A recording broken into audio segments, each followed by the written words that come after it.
Rusty Quill presents. Push the Roll with Ross Bryant is intended for mature listeners only. Check the show notes for content warnings, and please listen with care.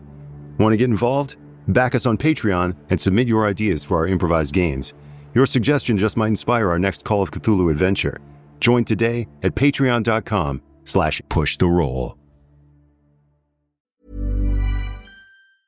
Hey, it's Paige from Giggly Squad, and I want to let you know that if you want the newest and hottest beauty products, you have to go to Sephora. I'm obsessed with the one-size liquid blotting paper spray. It's the first of its kind blotting spray that mattifies for up to 8 hours. It's unreal. There's also the Summer Fridays Shade Drops SPF 50, which basically lives in my bag at this point. Oh, and the Kayali Eden Plush Pear smells so good. It's sweet, warm, and addictive. Like, people literally stop me and ask what perfume I'm wearing, which you know I love.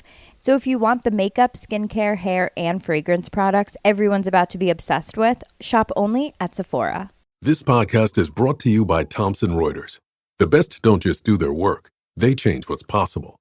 Cases won, audits completed, jobs saved. Behind every one of those moments is a professional who needed to get it right and did. Thomson Reuters builds the technology that sharpens insights, speeds up decision-making, and powers the outcomes that matter. So when professionals act, the impact is felt by everyone. Be a changemaker. Visit tr.com/changemakers. This Monday.com ad was created by a team of people and AI agents. Reese, our content agent, wrote the copy based on our best practices, like mentioning Monday.com 3 times. That was the second. Johnny, our coordination agent, built the timeline and kept everyone aligned. Olivia, our human creative director, stayed in the loop. Because agents are great, but they don't always know when a joke lands. She had one note: tell listeners it only takes minutes to build an agent. So, minutes. Create your own AI agent today on Monday.com.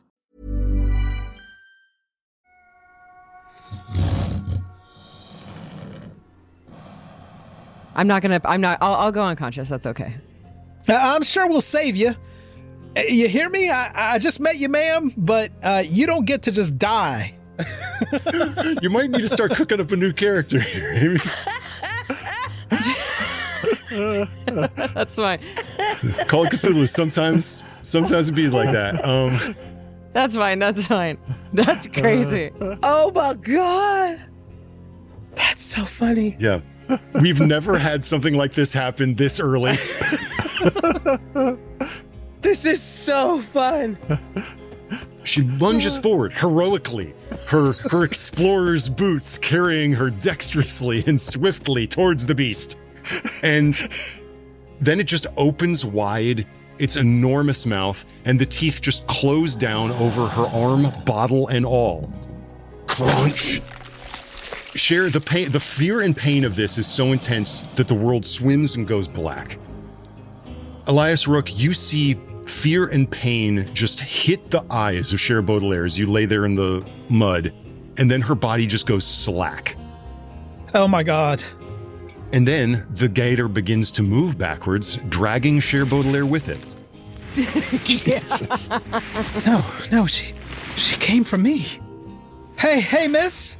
Don't you go quiet now.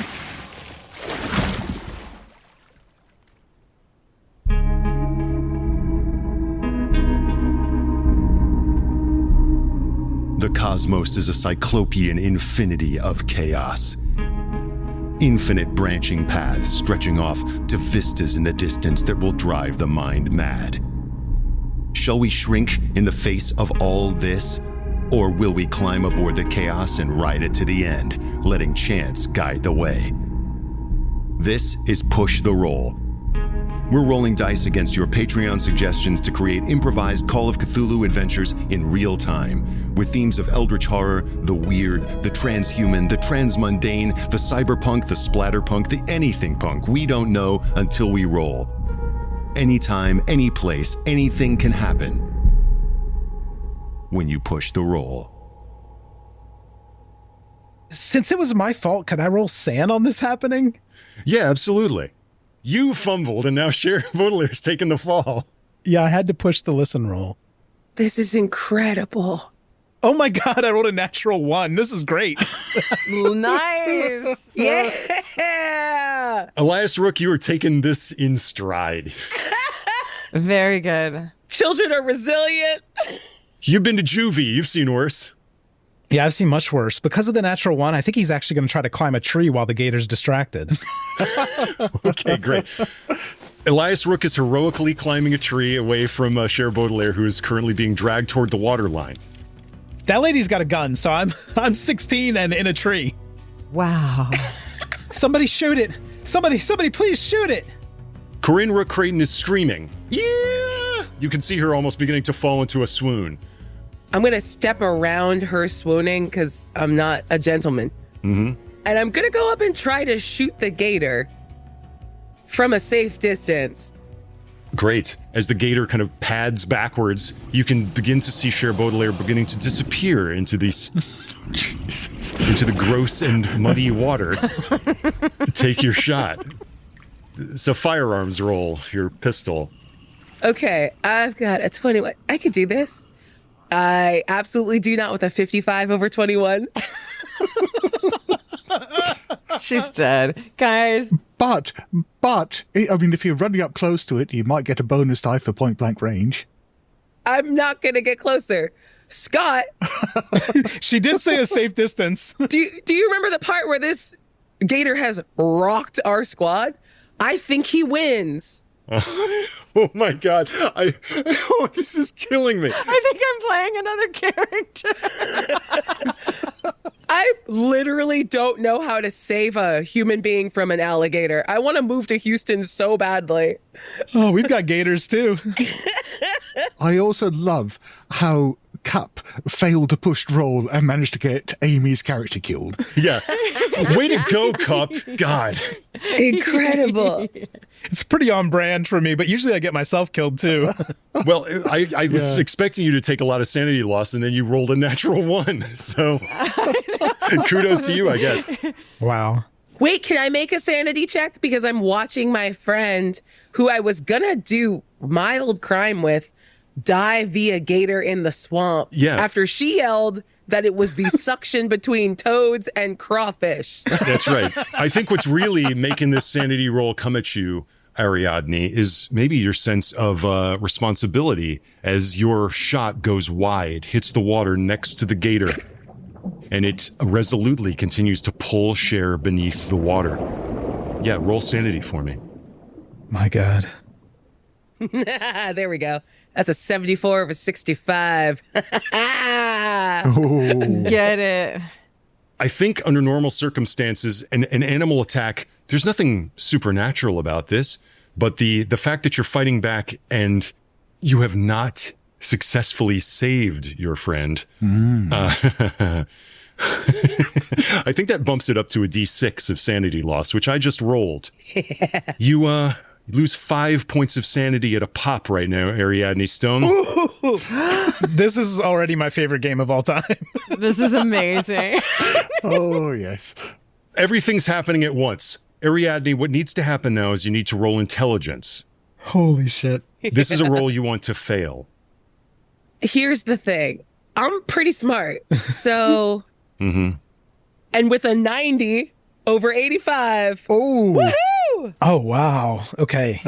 Ariadne, you do not go into a bout of madness right now because the full scope of your responsibility and the danger of this moment, how you, in a way, have endangered Cher Baudelaire. You brought her here.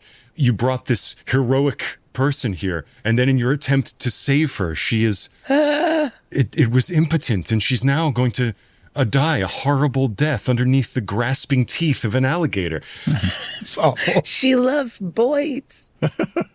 Oh, there are doves flying off in the distance. Yeah. And gray pelicans. Yeah, one gray pelican. It's a metaphor, flies overhead. And the little old woman who is at the door, if your head snaps around, has like an enormous black powder gun in her hand. Yes. She rolls an extreme success. Yes. Yes, she does. She was there when guns were invented. The rest of you suddenly see like a huge wound explodes on the flank of this gator. Its leathery back opens up, and you can now see there's gore and blood painting the water, staining it crimson. Its jaws kind of gnash for a moment, and Cher Baudelaire rolls out of its grip as it kind of slithers back into the swamp. Cher is in the water, though, and kind of sinking unconscious into the muddy brook. But she's no longer grasped by the gator. She is now drowning, though. Yeah, I'll scramble forward. I look over my shoulder to where I thought Elias was, and then I hear him like finish scrambling up a tree and just shrug and then like trudge into the mud in a completely normal outfit. I didn't bring duck boots or whatever everyone else thought to bring here. I'm in tweed and drag her unconscious and broken form onto dry ground. Okay, great. Heroic. Elias is just muttering from the tree, they're feeding the gators. It's not my fault. They're feeding the gators. That old lady's feeding the gators. That's a feeding schedule. She was already out here. It's not my fault. It can't be my fault if they're already doing it. Here's how I want to rule this, because I really do want to let the dice be an influence in this story. And this gunshot went off. The gator disengaged, and you are pulling her from the water. I want to get a sense of how deftly you did that maneuver, because if it's not rapid, then there's going to be some more damage coming at Cher Baudelaire because of the drowning. Let's go. Let's let the dice decide. As you close on the water line, you can still see the ripples and the sort of gore on the surface of the water. And perhaps you can even see like a little trail bubbling to the surface, marking the track of the gator as it swims away. But because of the churn of the water, it's kind of hard for you to see where Cher Baudelaire even is now that she's completely sunk underneath, unconscious. I'm going to need a spot hidden roll from you in order to get her out. Incredible. Okay, that's not that bad. I was sitting here going like, how can I convince you to let me use the library use to find her? In a way, the swamp is a book. Both have leaves. Okay. I got a 56 over 45. Okay. I want to say that then it takes a while. So that's 2 more points of damage coming at you, Cher Baudelaire. Sorry, I have 2 hit points left. Why did you decide to wear khaki to the swamp? You have to wear a bright pattern. Okay. So you did not see her. So now I think that this comes down to maybe a physical roll of your ability to actually reach into the water and grasp around and desperately find her. Could be dexterity, could be strength. Swim. Get out of here. Swim. It could be swim would be perfect. Do you have any points in swim? No. I will shoot you out of the tree before I let you help anymore. I'd like to just use dex if that is okay. Go for it. Oh, man. All right, please. It would be so nice if I could, I want to lie. That's how bad I rolled. Oh my God. Aabria. I rolled a 93. Oh, wow. I love you. It's not a fumble. We're working so hard to kill this character. I really didn't want to. I think we're working hard to kill her and Ross wants to save her. Ross is the only one doing anything to help. We're going to have to read 2 wills at this event. You failed. Can I push the roll? Of course. Push the roll. Cher, we'll go together. It'll be fine. Oh, no. 3 wills. Oh, Aabria. Oh, my God. I rolled a 97. Fitzroy is having the best day ever. Fitzroy, if you look back towards the door, you see that old woman, reloading the weapon, pouring. It looks like it's an antique from, the 19th century. She's pouring powder down the barrel of the gun. She's got a blunderbuss at the front door. I rolled so good one time and really thought today was going to be a different day for me. For a moment, Ariadne, you feel the slick leather of Cher's boot, her explorer's boot, that is trod into the courtly rooms of the Audubon Society, has walked on desert sands to behold pyramids and ziggurats. You feel it, and then it just slips out of your grasp. And you know at that moment that she is done for. You failed your push roll to retrieve her. Her unconscious body slithers slimily out of your grip and is claimed by the swamp. Cake's heavy, guys. Well, it's very absorbent, right? That is a sponge cake, and it is absorbent. It takes on liquid. Oh, no. Cher Baudelaire is a regular sponge cake SquarePants, and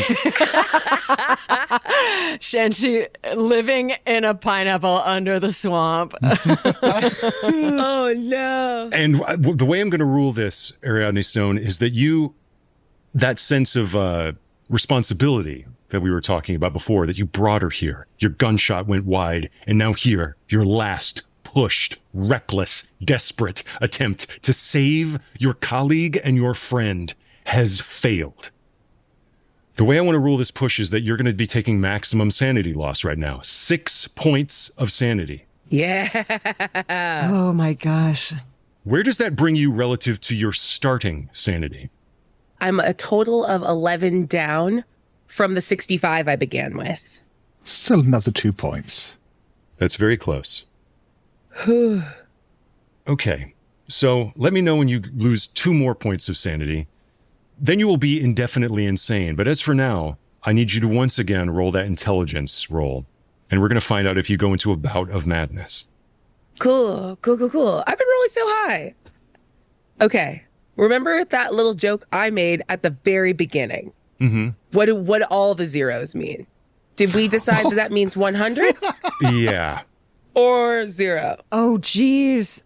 Okay. Well, then I rolled 100. Aabria, you got to throw those dice as far as they'll go. Just out the window. You have fumbled your intelligence roll. You said I was supposed to roll over. I was supposed to fail this roll. Oh, yeah. Oh, that's true. Yeah. However it works for you, this is the one roll where failing is good, and you have failed spectacularly. Is it over compartmentalized? Yeah. I think that's the scary part. She slips. There's half a scream inside the swamp, but by the time you actually see Ari stand again, she looks like her whole brain has reset and she is just getting out of the car. She turns from the swamp, just walks back over like the person she arrived here with didn't get killed and drowned in a swamp and is just going to continue her business as if none of this had happened. She has to deal with hard facts, with the letter of the documents that control the fate of the citizens. You cannot linger on base human emotion, and so you set it aside. You're a lawyer, after all. You push it down. You push it down into the subconscious waters within. Press it down. It's sucked down in a way, much like the body of Cher Baudelaire, being sucked down under the surface of waters so muddy and algae clogged you can't even see through them. You just felt for a moment her body being claimed by the ooze in the bottom of the bayou. You haven't even walked through the doorstep, and already one of the people that came to Rook Manor is dead, sucked into the muddy water of the bayou. As the woman at the door is like, "Well, I think y'all should come inside." Yes. And that's perhaps when a car pulls up and someone gets out.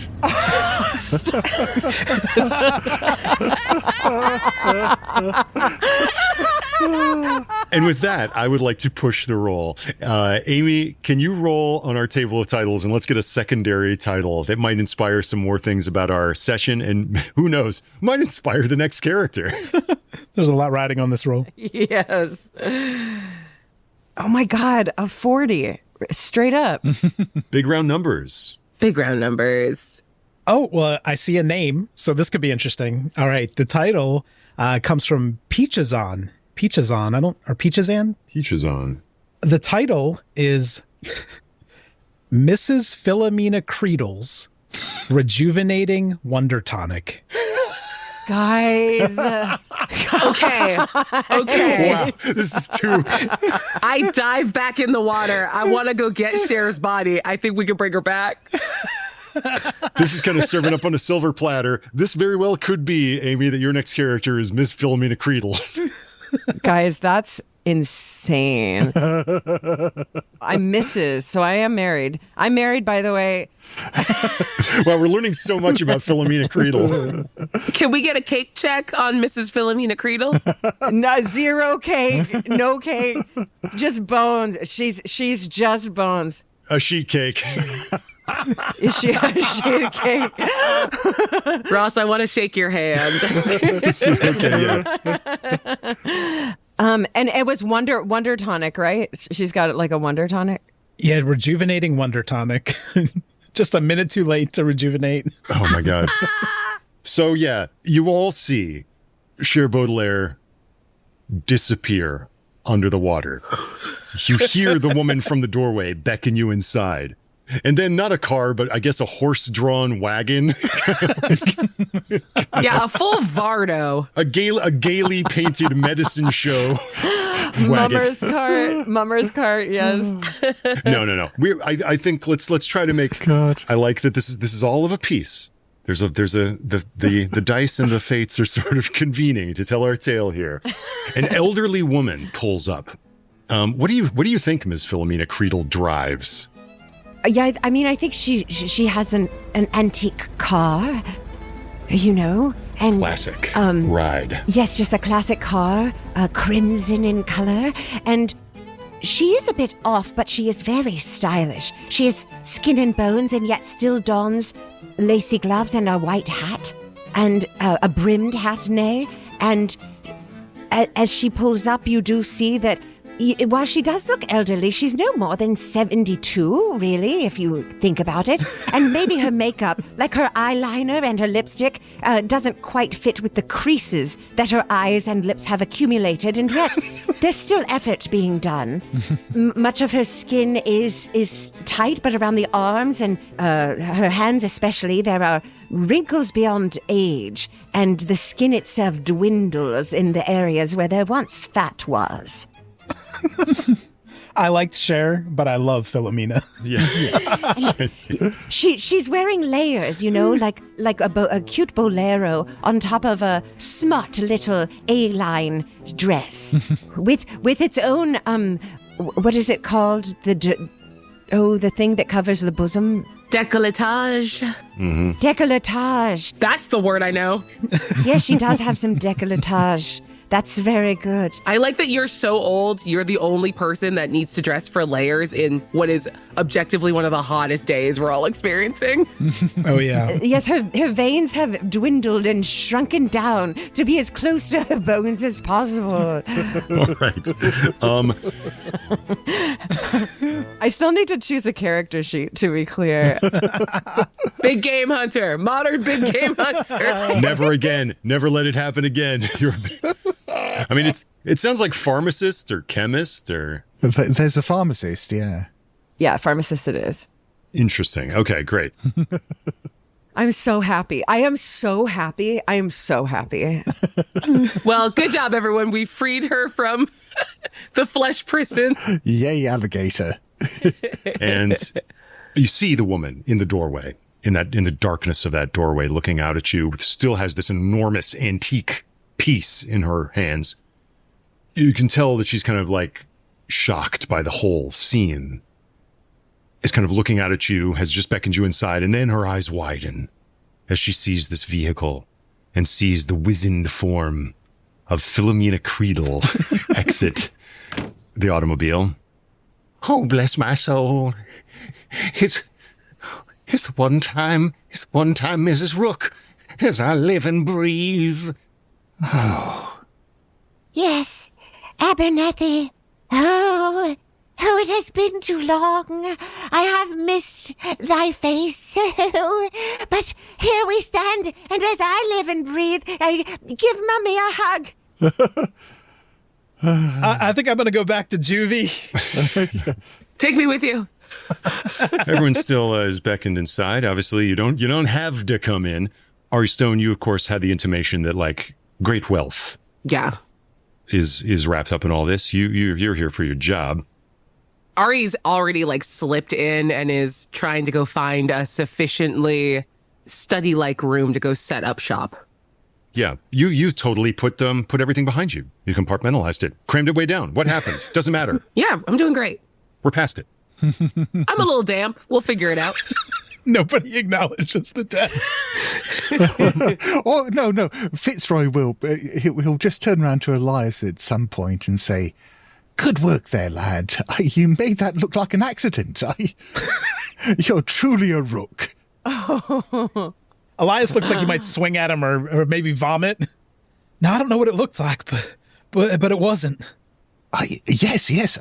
You're making the shock look absolutely natural. Good work, lad. I'm gonna get cleaned up. He's gonna look for a change of clothes and like a shower. Great. You. So it sounds like you're all coming inside. Mm-hmm. Ms. Creedle. Mrs. Creedle. What do you think your maiden name is? Oh, and just keeping in the theme, Bishop. Ooh, great. Philomena Creedle, née Bishop.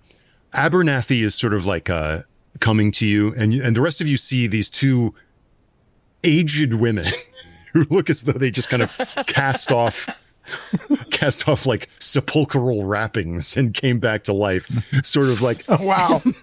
Their hands sort of like dandling each other, like, "Oh, it's been so long since my eyes beheld you. Oh, you've changed much, but I could still see the youthful beauty that you were, Miss Philomena." Oh, Abernathy, it is so lovely to hear that you have not judged me. You know, I always felt a little judgment from society that I was quite older when I married the younger Nestor Rook. But you've always supported me and my decisions. That was only my charge, Miss Philomena.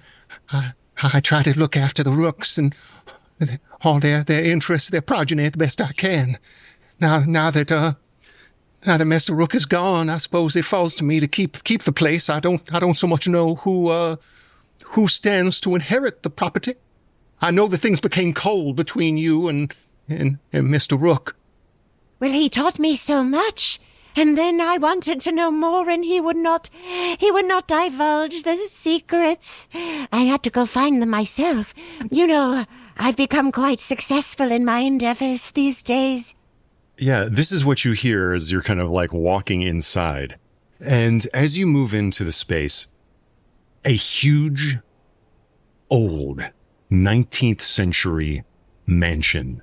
The gloom is gathering outside, not only because the daylight is burning off, but also because cloud cover is moving in and a fine mist of hot drizzle is starting to come down.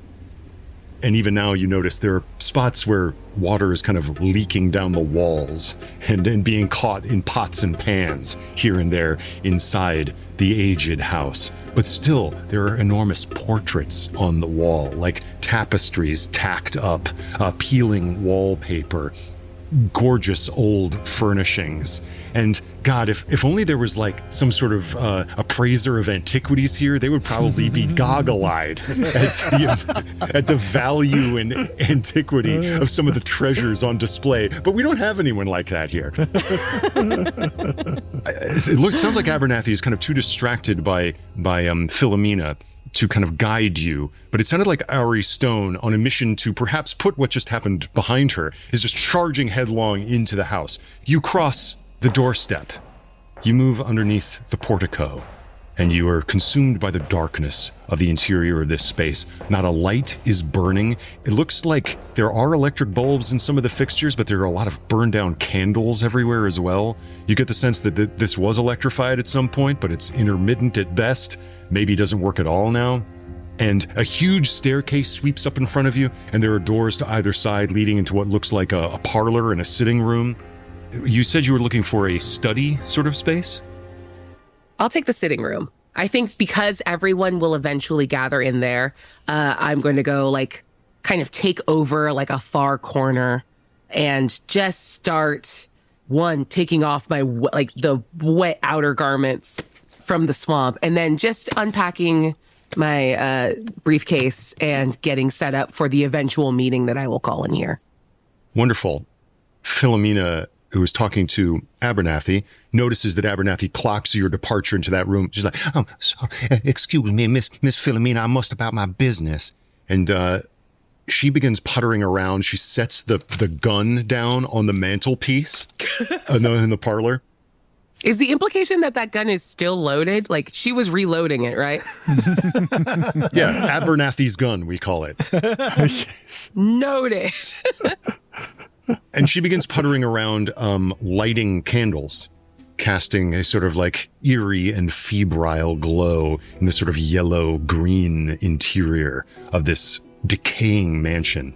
You sit down, perhaps on a chair, and just the softness of it is disturbing. Its give betrays its age and the level of like decay to which this entire property seems to have succumbed. And you, of course, have your valise of documents. And now that you are in the interior, you may at last break the seal on the will. Abernathy continues to putter. "I'll see if there's something in the larder." And she kind of drifts back into the... Can you make coffee? Certainly. Oh, yes. Coffee will be a fine thing, even though it's so late in the day. Many do find it to be a revivifying tonic. She drifts back into the dark interior. Her eyes seem totally accustomed to the darkness as she moves back into the buttery without a candle, leaving you in the parlor in this strange glow of these burned down little waxen figures. And here you are, shivering next to you, not from cold, but rather from the shock of what she's experienced, is Corian Rook Creighton. Are we all just... We're all just moving on? My lord. Oh, it's true what they say, nature is murder, red in tooth and claw. Oh, that poor woman. Well, my dear, if you do not wish to stay around for the reading of the will, why don't you leave now and leave the business to the rest of us? Her trembling kind of subsides as she looks at you from behind her fan, which she continues to kind of nervously shake in front of her face. "Oh, and I suppose you'd like that, wouldn't you, Fitzroy?" You seem nervous. Would you like there's a little bit of a shot of this tea and turmeric? I'm terribly sorry. I don't know why you're even here. You don't remember me?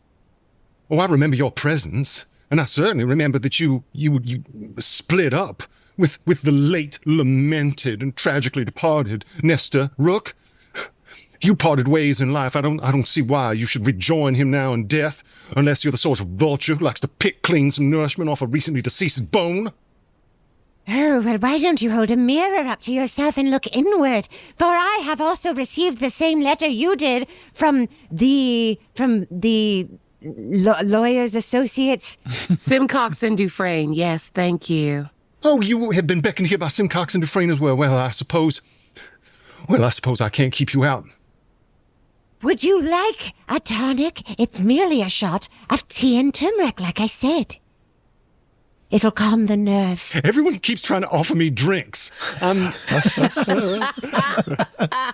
thirsty, but for a more genteel refreshment.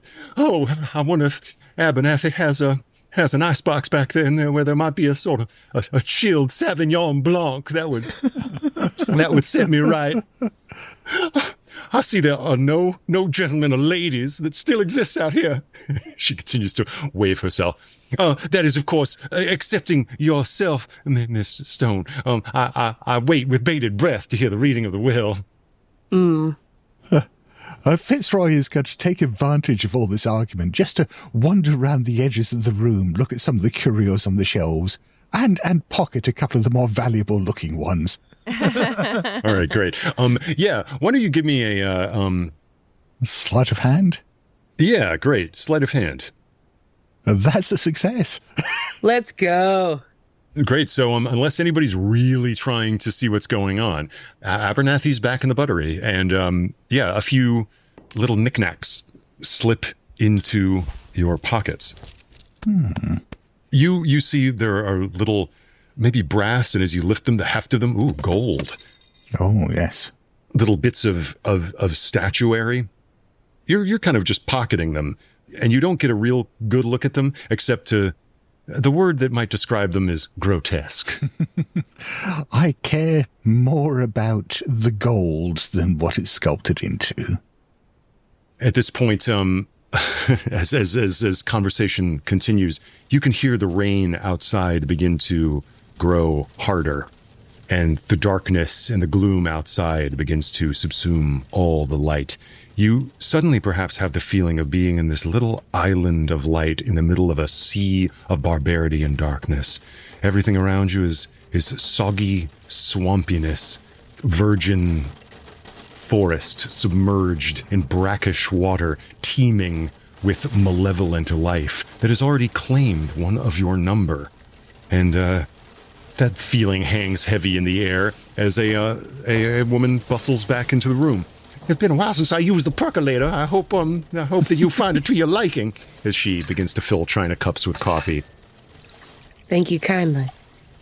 I think Elias is going to walk in wrapped in a towel and just say, "Are there any clothes around here that I could borrow?" Borrow clothes? Yeah.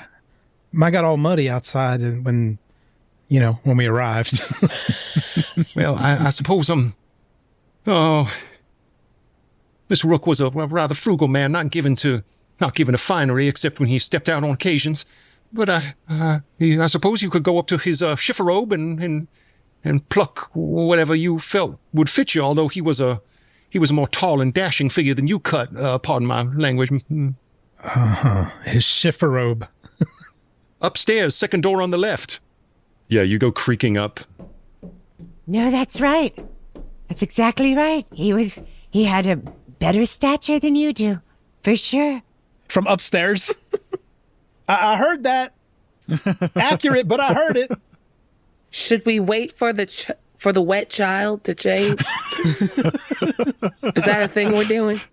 You know, Abernathy, might I say my goodbye to where I know Nestor is certainly put to rest?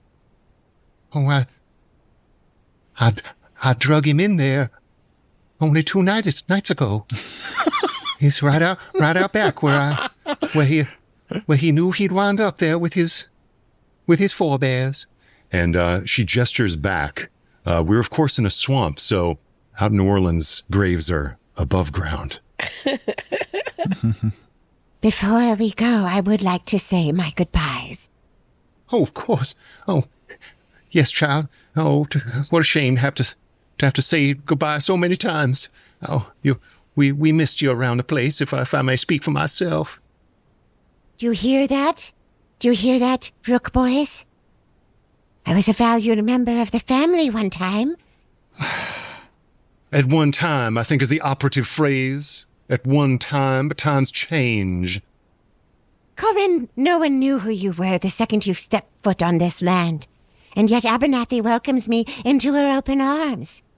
If we are vying for a position, I think, well, my child, I've already won.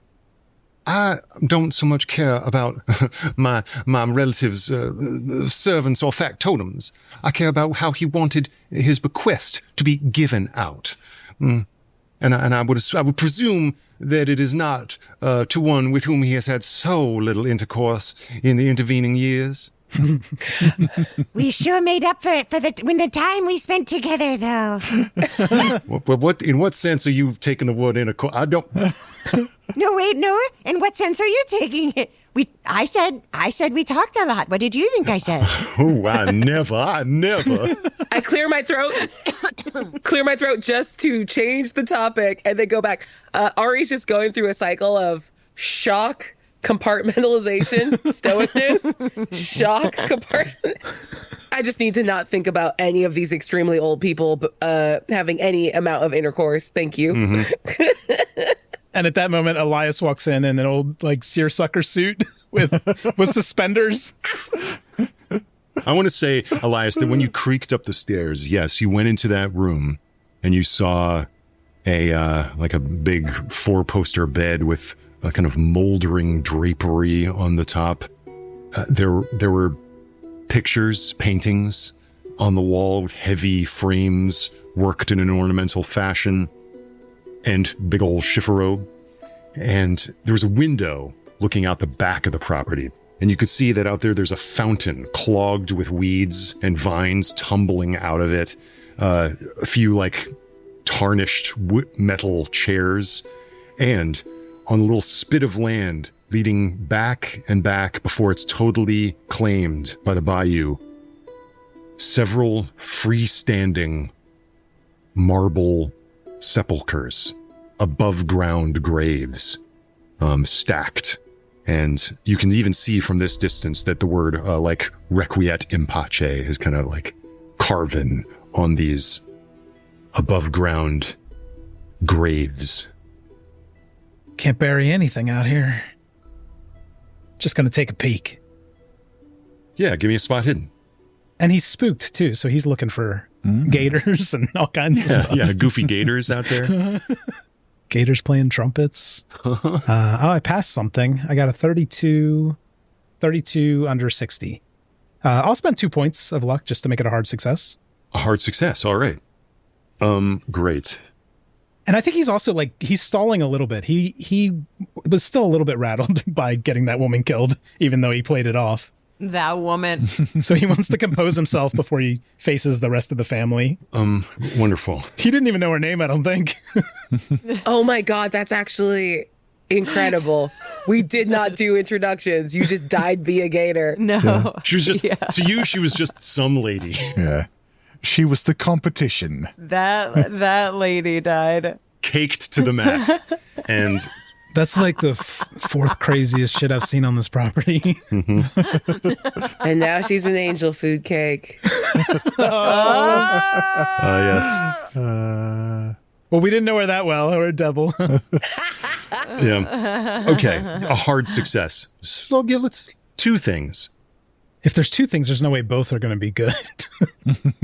Yeah, you look around the room for one, and one of those big paintings there on the wall kind of like catches your eye. As I said, it's incredibly dark in here. I mentioned that the wall has been breached in areas, and you get the sense that sunlight occasionally filters through in some of these rooms, but this bedroom is relatively enclosed. But there's this window in the back with big, heavy curtains. Yeah. But there's enough light filtering in from the dying sun outside, even as it kind of itself is being veiled by the stormy clouds. This painting, which as you look at it kind of like why would anyone have this in a bedroom? It seems to be like a human figure raising its hands. There seems to be this kind of chiaroscuro effect where it's very dark, but there's a light from below kind of investing up into the trunk of the human figure. It looks almost like, at first you're like, this is a saint's portrait. It's some saint or other. But then you notice that the glow seems to be coming from within and coming out of the humanoid figure's eyes and mouth, as though the humanoid form is hollow and some sort of fire is burning inside them, casting light out of their orifices like a jack-o'-lantern. Ooh. Mm. And as you look closer, you can see that what you thought was just darkness, as you look at the blackness around the figure that is deep black in contrast to the light, kind of Caravaggio style. The closer you get to it, the more it looks less like brushstrokes and more like writing. Like with it, it's black on black text. This 16-year-old criminal touches the painting and goes, Caravaggio style. Yeah. You just know it's creepy. Or maybe you cracked a book on Caravaggio at the juvenile hall. He was also a criminal. You could have cool mentors. Yeah, he killed a guy. Yeah. I'm glad we all know that. And maybe that causes you to just kind of step back for a second. Like, this is... Yeah. What in the hell is this? And then you look through the curtains out and you see that tableau of the stormy sky and the marble sepulchres wrapped round with vines and decaying foliage, slick with rain. The grating on one of them, for a moment, you see something white pass in front of it and then disappear, as though something was moving inside one of the crypts. Oh. Mr. Nestor, you better be dead. Roll sanity for me. Yeah, I'll do that. Holy shit, I must be really shaken up from whatever that lady's name was. I rolled a 17 under more than that. 75? I have a lot of sanity. Wow. Rare. I mean, if seeing people get eaten by gators doesn't shake him, it's hard for him to lose sanity, I think. You're young. Well, after all that, I think maybe only lose 1 point of sanity. So you still have an involuntary reaction up here when you see that. I think the involuntary reaction is going to be to knock over like a statuette that's on a chest of drawers, and then it shatters on the floor. So everybody's going to hear that below. And yeah, as you look down to see what you've broken, it looks like it's a beautiful little piece of ceramic art. It's like an angel. Yet again, you're like, oh, a saintly image. Mm-hmm. And then as you look down to where it's snapped along the fissure that you opened up in it when you knocked it off the table, you see that it, rather than ending in legs, it's a sort of serpentine dragon's body below the human angelic torso. Even the angels in this house ain't right. And then you put on the seersucker suit and come down, and there we are, back where we started. Yeah, I imagine him like having a hard time getting dressed in the suit. He's doing that in front of the painting before he looks out the window. But he's going to put on some like oversized dress shoes. So you're going to hear him coming down the stairs, just like clapping the wood with these oversized shoes. And then he'll darken the doorway in this suit when you all are kind of having a discussion or argument. Say, all right, I'm dressed like a dead man. So what are we doing here? I think someone said something about a will. With that, I suppose you are at liberty, Ariadne Stone, to break the seal and read the will.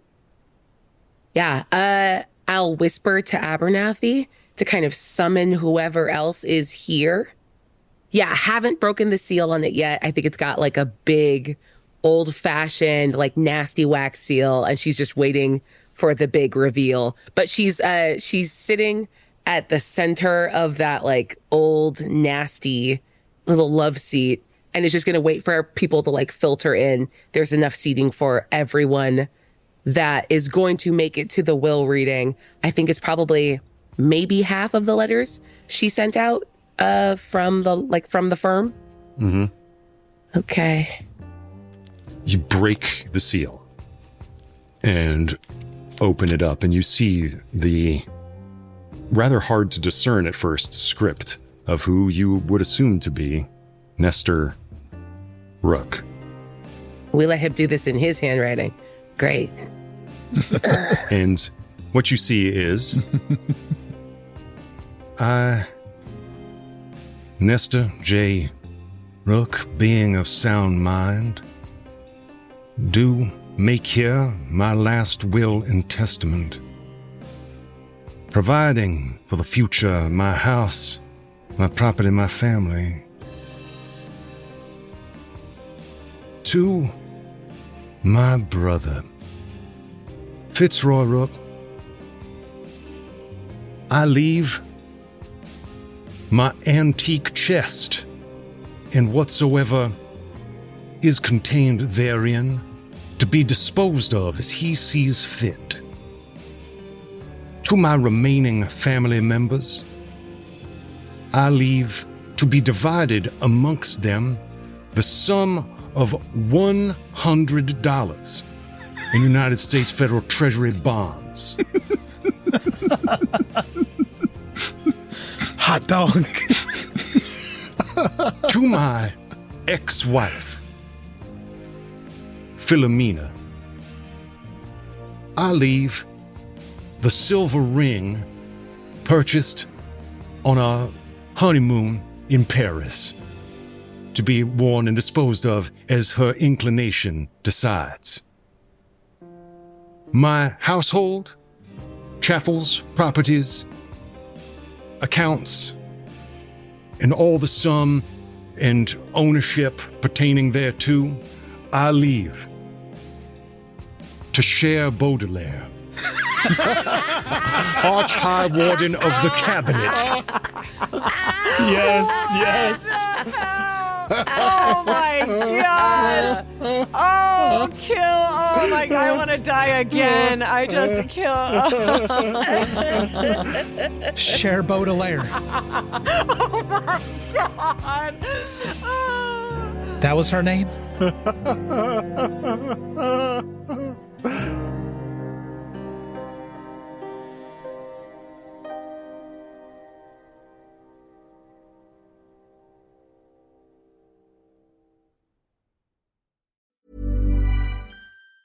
This Monday.com ad was created by a team of people and AI agents. Reese, our content agent, wrote the copy based on our best practices, like mentioning Monday.com 3 times. That was the second. Johnny, our coordination agent, built the timeline and kept everyone aligned. Olivia, our human creative director, stayed in the loop. Because agents are great, but they don't always know when a joke lands. She had one note: tell listeners it only takes minutes to build an agent. So, minutes. Create your own AI agent today on Monday.com. This podcast is brought to you by Thomson Reuters. The best don't just do their work, they change what's possible. Cases won, audits completed, jobs saved. Behind every one of those moments is a professional who needed to get it right and did. Thomson Reuters builds the technology that sharpens insights, speeds up decision-making, and powers the outcomes that matter. So when professionals act, the impact is felt by everyone. Be a changemaker. Visit tr.com/changemakers. Hey, it's Paige from Giggly Squad, and I want to let you know that if you want the newest and hottest beauty products, you have to go to Sephora. I'm obsessed with the one-size liquid blotting paper spray. It's the first of its kind blotting spray that mattifies for up to 8 hours. It's unreal. There's also the Summer Fridays Shade Drops SPF 50, which basically lives in my bag at this point. Oh, and the Kayali Eden Plush Pear smells so good. It's sweet, warm, and addictive. Like, people literally stop me and ask what perfume I'm wearing, which you know I love. So if you want the makeup, skincare, hair, and fragrance products everyone's about to be obsessed with, shop only at Sephora. Thanks so much for listening to Push the Roll with Ross Bryant. You can follow me on Instagram at RossBB, and if you enjoyed the show and want to shape future episodes, find us at patreon.com/pushtheroll. Subscribe, submit your title ideas, and help decide where our next roll takes us. Catch you next time.